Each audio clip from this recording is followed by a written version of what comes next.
Greetings to everybody from the Progressive Business Forum. I think from my side, it's really an honor and a privilege to be able to present to you during this Youth Month. I wish everybody a good Youth Month. I think it comes under very challenging circumstances for everybody. But as the chairperson would have reflected, I think the generation of 1976 fought those injustices of that generation. It falls on this generation now to lead us through what are challenging times for our country, our continent, and the world at large. So I've prepared a short presentation, which I'd like to engage on with colleagues this afternoon.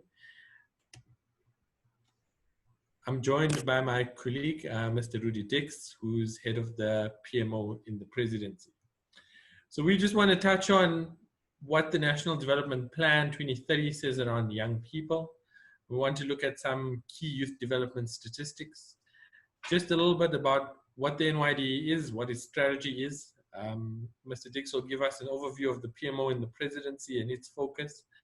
And then we'll just end off with how I believe we can form a social compact on key issues around young people.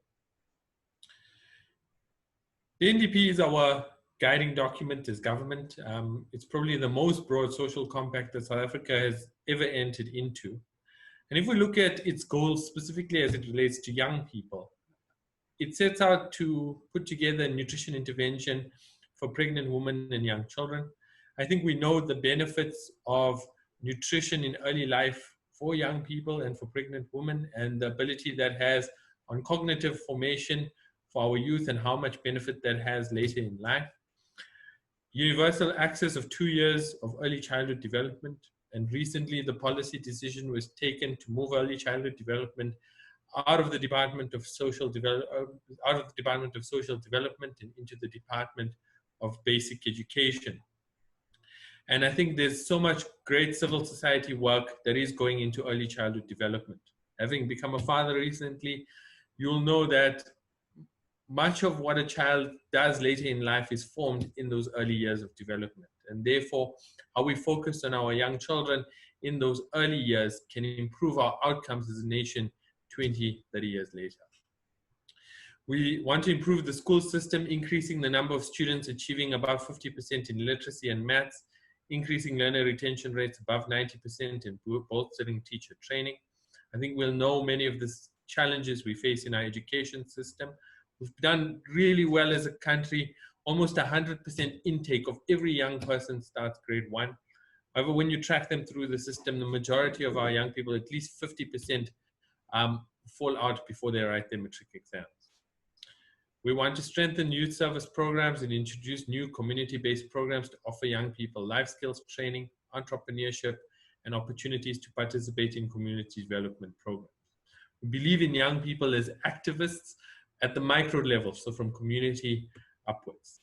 Strengthen and expand the number of FET in our TVET colleges to increase participation rates to 25%, the graduation rate of FETs to 75%, provide full funding assistance covering tuition, books, accommodation, and living allowances to students from poor families, achieve to an extent through the National Student Financial Aid Scheme, although we do still struggle with throughput at higher education levels. Developing community safety centers to prevent crime and include youth in these initiatives. A tax incentive to employers to reduce the initial cost of hiring labor market entrants. I think that exists. SARS has recently extended the time frame of the youth employment tax incentive for another 10 years. A subsidy to the placement sector to identify, prepare, and place matric graduates into work. That hasn't really been something that's been achieved and is still available. Expand learnerships and make training of vouchers available to job seekers. To a large extent, it's happening through the sector education training authorities. A formalized graduate recruitment scheme for the public service to attract highly skilled people. The Department of Public Service and Administration in 2019 for the first time established the graduate recruitment scheme for new graduates into the public sector. And the last one, expanding the role of state-owned enterprises in training artisans and technical professions, particularly in Transnet and Eskom. And I think we know the challenges that state-owned enterprises have faced over the last few years. So somebody once said that you get three types of lies: lies, damned lies, and statistics. But even if these statistics were 10% off, they would still be pretty dire to read. So the NEET category, the newly developed statistics, which measures young people not in employment, education, or training. And if we look at our young people between the ages of 15 to 24 and 15 to 34, we'll see that it's pretty dire. 30% to almost 40% of young people are outside the labor market, outside any entrepreneurial activities, outside any education institution. The situation is much worse for young women. On average, young women have 2 to 3 hours less per day to be able to search for work opportunities. Therefore, policy interventions often need to be gender sensitive. If we look at education levels, the majority of our young people who are unemployed do not have a matric certificate, almost 56%. The secondary category is those that only have a matric certificate. We'll see that graduate unemployment is very low, although we do find instances of graduate underemployment. And generally, graduate unemployment is skewed towards historically disadvantaged universities, which is something that we also need to overcome. It's a barrier that the private sector can help us to break down for our young people. Just in terms of understanding youth transitions from what we call learning to earning. So this is basically looks at how many young people are entering the labor market every year. So those entering from secondary school is about 900,000. And those are young people who have matric, who don't have matric, or who drop out before matric. And you'll see that about 260,000 of them enter, enter higher education. 85,000 go directly into employment. But the staggering amount there is that 535,000 young people become inactive or become discouraged work seekers. Of the higher education graduates, about 210,000 enter, and it's quite key how many of them enter employment. Close to 70% of them are directly entering employment. In terms of TVET graduates, about 100,000 entering the labor market, and about half of them are finding employment, the other half are unable to find employment. In terms of NYDA strategy, just a little bit about our structure as an organization. So we're in the presidency within the Department of Women, Youth and Persons with Disabilities. We have a board which is appointed by the president, one of only, I think, 2 or 3 boards appointed by the president, the other one being the SABC and the MDDA. The board appoints the CEO. There's also 2 executive directors who sit on the board of directors. And we have 6 program divisions within the NYDA. Just to give a sense, the NYDA receives an annual allocation of about 480 million Rand from government. It accounts for about 0.04% of the national budget.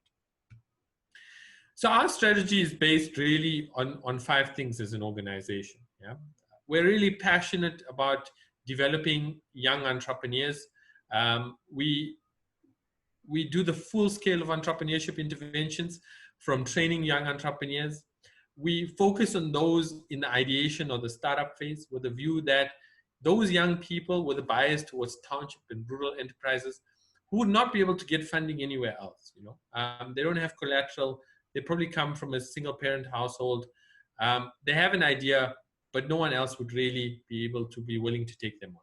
We moved away from providing loan finance into grant finance because we really focused on the redistributive principle in our economy. We allocate young people who qualify for our funding a mentor. We work closely with the Small Enterprise Development Agency so that we provide 24 months of post-disbursement support to our young entrepreneurs. And the one thing I'll touch on about a little bit later is we provide assistance with access to market. But generally what we found is the hardest nut to crack in the small and medium enterprise space is the access to market issue.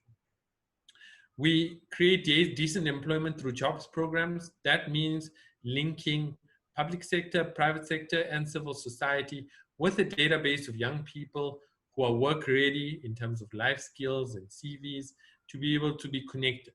Often young people lack the social capital to be able to meaningfully look and connect with work. Young people don't have the networks to be able to tap into that can allow them to find work easily. Generally, if you live in a household where people are unemployed, you yourself are more likely to be unemployed.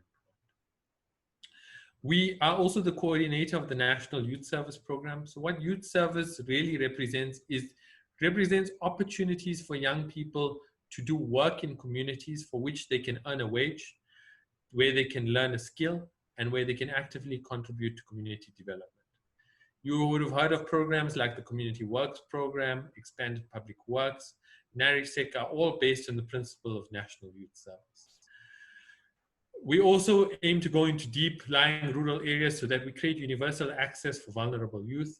And on an ongoing basis, we produce research work to inform policy development for our young people.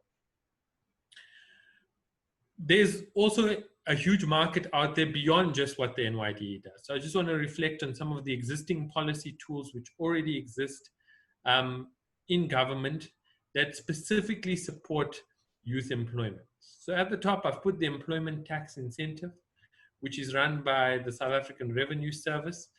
And it really allows for a tax deduction for youth employment. If a business is willing to employ young people on a certain criteria, they can claim up to 50% of that cost of employing youth as a tax deduction. The ETI has its critiques, but the Treasury study shows that it has meaningfully added to jobs in the economy. And that was partially the basis for Treasury extending the program for the next 10 years. We then have the skills development levy. So all payrolls over the value of 50 million in the country are taxed for a skills development levy, which is allocated to the National Skills Fund as well as the Sector Education Training Authorities. That skills development levy focuses on two elements. One, it's on retraining of existing workforces to keep up with industry developments, but also training new entrants into the market, whether it be through direct training programs, learnerships, internships. And the skills development levy is a massive policy tool, a special tax that can really be used to accelerate the skilling up of our young people. Fairly recently, we had in 2018 the launch of the Youth Employment Service, which allows businesses to contribute through the BBBEE scorecard and improve their level of their BBBEE by subsidizing the wages of young people, which are then placed either in small and medium enterprises or large businesses or community development organizations, so that they are able to gain workplace experience and transition into the labor market.